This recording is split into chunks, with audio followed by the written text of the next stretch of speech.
Hello everyone, welcome to legends flat. இன்றைக்கி நம்ம அன்னியன் அம்பி அப்படின்னு ஒரு யூடியூப் சேனலோட மந்த்லி இன்கம் எவ்வளோ அப்படின்னு தான் நம்ம பார்க்க போகிறோம்.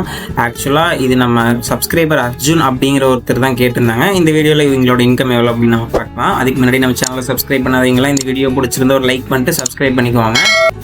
இவங்க லாங் வீடியோஸ் ரொம்ப கம்மியாக ரேராக தான் போட்டுருவாங்க. அதனால் லாஸ்ட் மந்த் போடவும் இல்லை. அதனால் லாங் வீடியோஸ் நம்ம கால்குலேட் பண்ண வேணாம், ஷார்ட்ஸ் மட்டும் கால்குலேட் பண்ணுவோம்.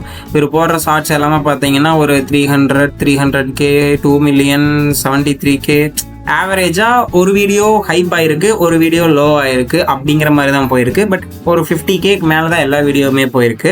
இவர்களுக்கு லாஸ்ட் மந்த் வந்த வியூஸ் மட்டும் ஷார்ட்ஸுக்கு பார்த்தா ஒரு 65 lakhsலேருந்து 75 lakhsக்குள்ளே எவ்ரி மந்த் வருது. நம்ம 65 lakhs மினிமமாகவே வச்சு போட்டுக்குவோம்.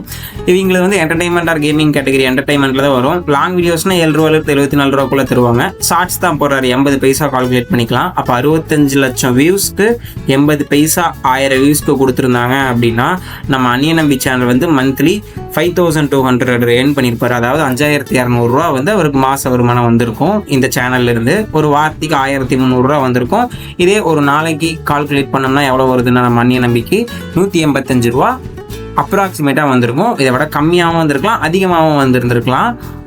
உங்களுக்கும் இதே மாதிரி உங்களோட செலிபிரிட்டிஸோட சேனல் இல்லை உங்களுக்கு பிடிச்ச செலிபிரிட்டிஸ், உங்களுக்கு பிடிச்ச யூடியூபர்ஸோட இன்கம் தெரிஞ்சுக்கணும் அப்படின்னா மறக்காமல் நான் கமெண்ட்டில் சொல்லுங்கள். கண்டிப்பாக அவங்களோட இன்கம் தெரிஞ்சுக்கலாம். நம்ம சேனலுக்கு சப்போர்ட் பண்ணுங்கள். Tata, bye bye.